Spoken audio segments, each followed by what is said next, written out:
धरती के वैकुंठ, चार धामों के मुकुट। स्वागत है आपका आस्था और तप की भूमि श्री बद्रीनाथ धाम में। देवभूमि उत्तराखंड के पंच प्रयागों की पावन संगम धाराओं और खूबसूरत पहाड़ी रास्तों से होकर हम चल रहे हैं हिमालय की उन पवित्र बर्फीली चोटियों की गोद में जो हर पल श्री नारायण के साथ होने का एहसास कराती हैं। और श्री बद्रीनाथ धाम के पास छिपे हैं सतयुग से कलयुग तक के कई अद्भुत रहस्य। भारत का पहला गांव, मां सरस्वती के साक्षात दर्शन और स्वर्गारोहिणी की वो पावन राह। ऋषिकेश से 70 किलोमीटर दूर अभी हम हैं उत्तराखंड के 5 प्रयागों में से एक देवप्रयाग संगम पर, जहां गंगोत्री से आई भागीरथी जी और सतोपंथ से आई अलकनंदा जी एक ही नाम में समा जाती हैं, जो है जीवनदायिनी मां गंगा। देवप्रयाग से पहले अलकनंदा जी के 4 और पावन प्रयाग यानी संगम हैं, जिनके दर्शन हम आज अपनी यात्रा में करने वाले हैं। ऋषिकेश से बद्रीनाथ धाम की दूरी 290 किलोमीटर है, जो बाय रोड ही तय की जा सकती है। देहरादून सहस्त्रधारा से हेलीकॉप्टर की सेवा भी उपलब्ध है। हरिद्वार ऋषिकेश रूट से सुबह 3:15 से 7:15 के बीच बसेस चलती हैं। इसके अलावा आप शेयर्ड या पर्सनल टैक्सी से भी यात्रा कर सकते हैं, जिसमें 10 से 11 घंटे का समय लगता है। देवप्रयाग से 10 किलोमीटर आगे कराकोट में है भारत की हाईएस्ट बंजी, मां गंगा बंजी। यहाँ 5,000 रुपए में बंजी कराई जाती है। एडिशनल 1,000 रुपए पे करने पर आपको बंजी की वीडियो भी बना के दी जाती है। बंजी पॉइंट तक ऋषिकेश से pick and drop free of cost रहता है। 4 धाम यात्रा के लिए रजिस्ट्रेशन अनिवार्य और पूरी तरह फ्री है। आप घर बैठे वेबसाइट या टूरिस्ट केयर ऐप से या फिर ऑफलाइन काउंटर्स पर जाकर रजिस्ट्रेशन करा सकते हैं। आधार कार्ड जरूरी है, क्योंकि लिंक्ड मोबाइल नंबर पर आए OTP से वेरिफिकेशन होता है।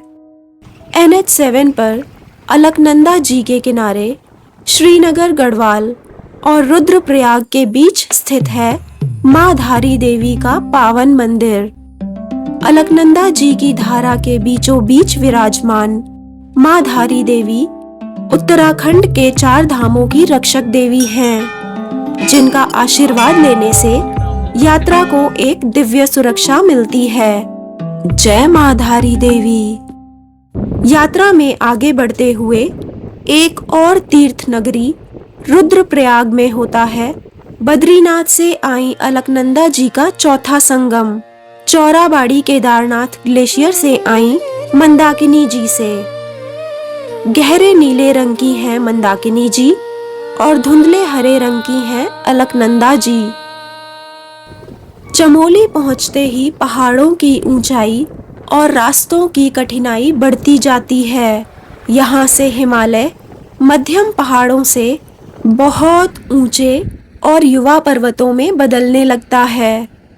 ये है पंच प्रयागों में तीसरा प्रयाग, चमोली का कर्ण प्रयाग।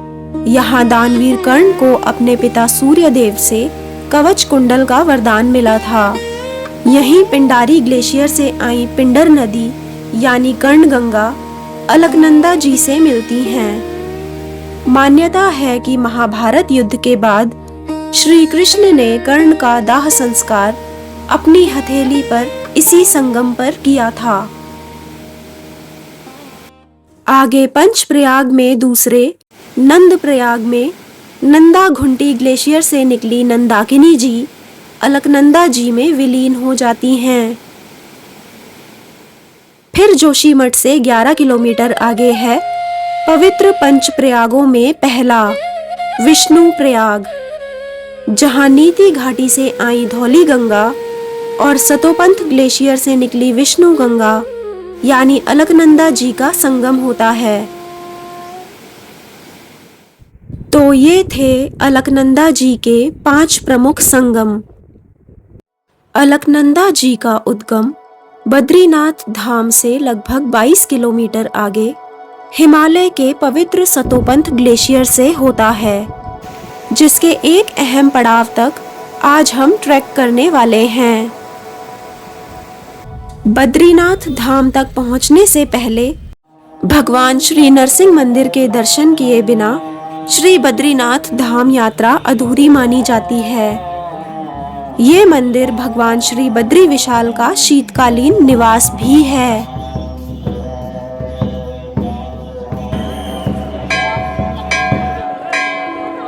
अभी हम बद्रीनाथ धाम में हैं, श्री बद्री विशाल के मंदिर से सिर्फ 500 मीटर दूर। वो देखिए, पवित्र नारायण पर्वत की गोद में विराजमान श्री बद्रीनाथ मंदिर में अप्रैल की अक्षय तृतीया से लेकर भाई दूज यानी नवंबर तक श्रद्धालुओं की भीड़ यूं ही बनी रहती है। मंदिर के सामने नर पर्वत है और नर नारायण पर्वतों के बीच बहती हैं अलकनंदा जी की निर्मल धारा। सतयुग में भगवान विष्णु के अंश नर नारायण ने यहाँ कठोर तपस्या की थी, जो द्वापर में अर्जुन और श्री कृष्ण रूप में अवतरित हुए। नारायण पर्वत के पीछे पावन नीलकंठ पर्वत स्थित है, जो स्वयं नीलकंठ महादेव का स्वरूप है। सुबह 7 बजे हम श्री बद्री विशाल के दर्शन के लिए निकले। लोग कहते हैं रास्ता मुश्किल है, पर यहाँ देखिए, भक्त रात 3 बजे से ही लंबी कतार में खड़े थे। श्री बद्रीनाथ मंदिर से पार्किंग और बस स्टैंड लगभग 500-600 मीटर दूर है। पार्किंग से मंदिर तक का रास्ता मार्केट से होकर जाता है, जिसे पैदल ही तय करना होता है।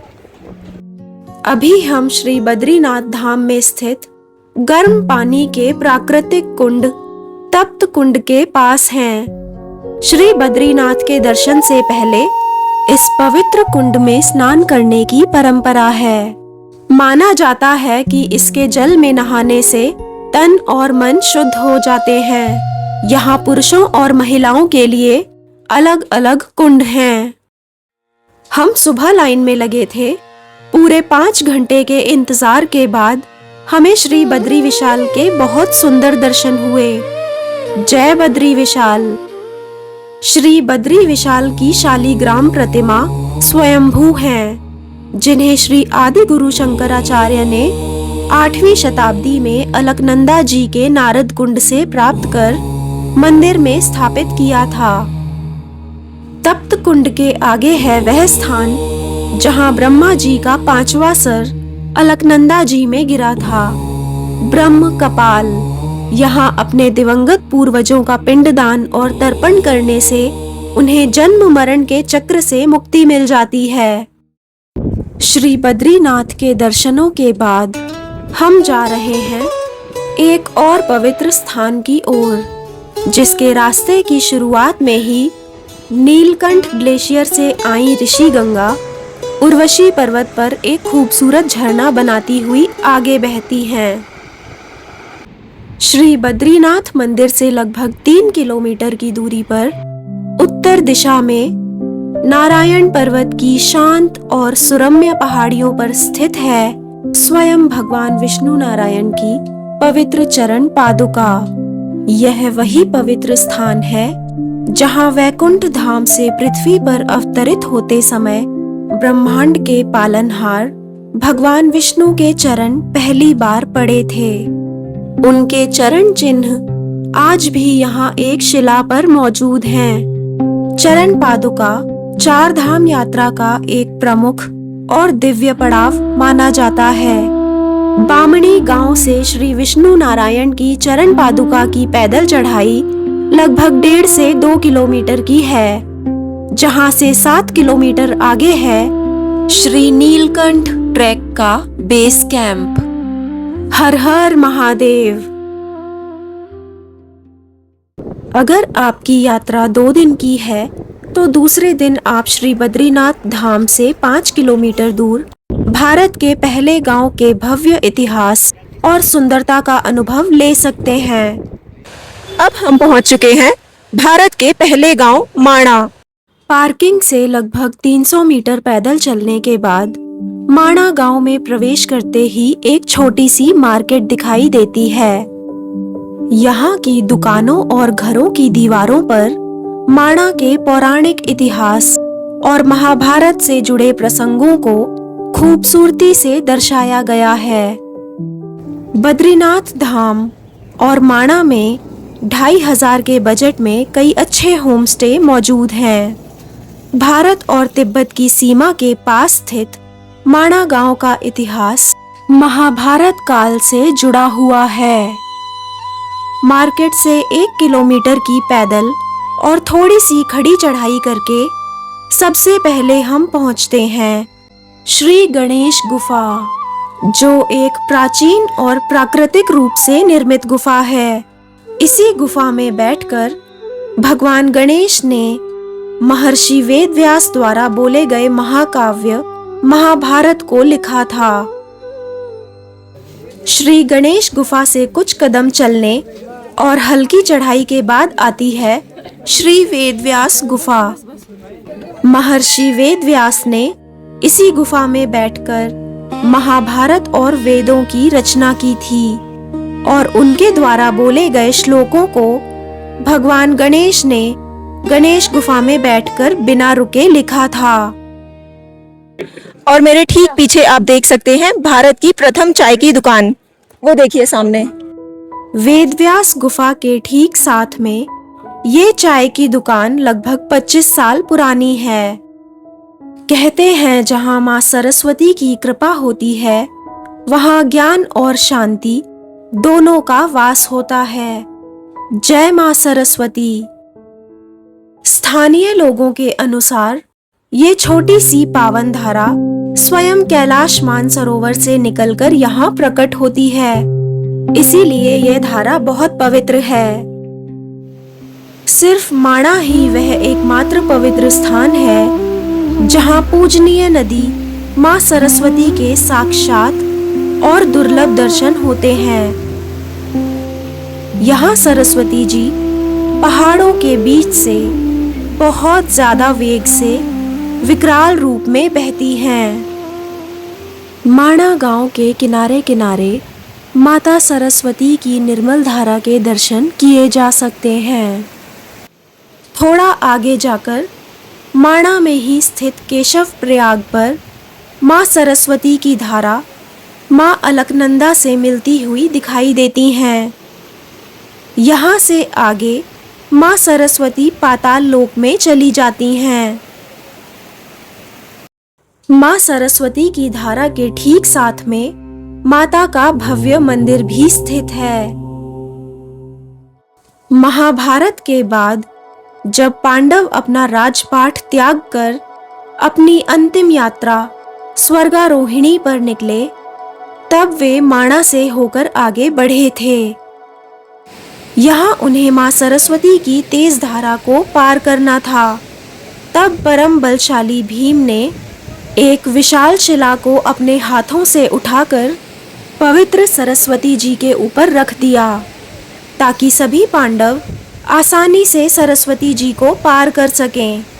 यही दिव्य शिला भीम पुल के नाम से जानी जाती है, जो आज भी वैसी ही अटल खड़ी है।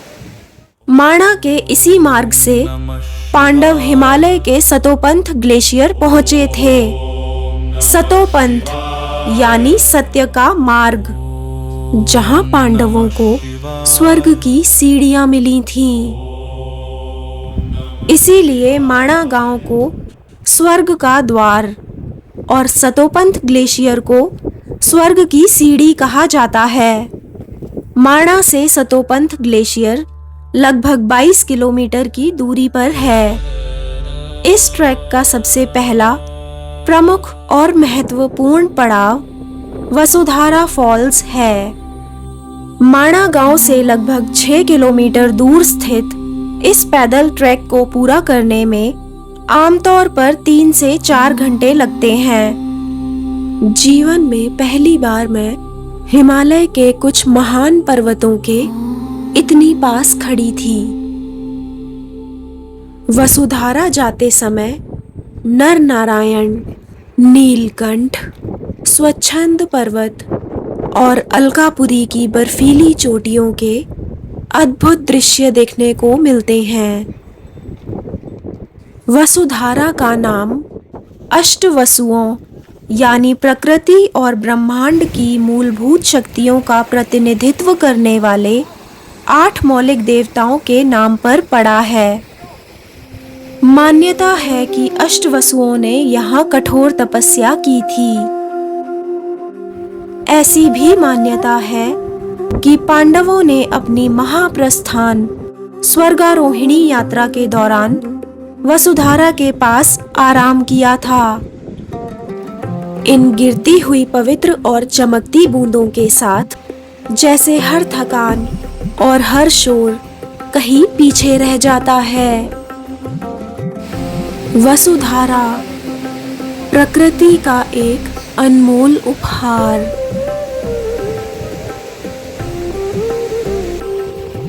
शायद हर किसी को जीवन में एक बार इस अद्भुत दृश्य का साक्षी जरूर बनना चाहिए। रास्ते पथरीले होंगे, मुश्किलें भी आएंगी, लेकिन यही अनुभव हमें विनम्रता, धैर्य और प्रकृति की विशालता के मायने सिखाते हैं। पहाड़ों की खामोशी और वसुधारा की लय के साथ इस यात्रा को यही विराम देते हैं। फिर मिलेंगे किसी नई यात्रा पर। हर हर महादेव। जय बद्री विशाल।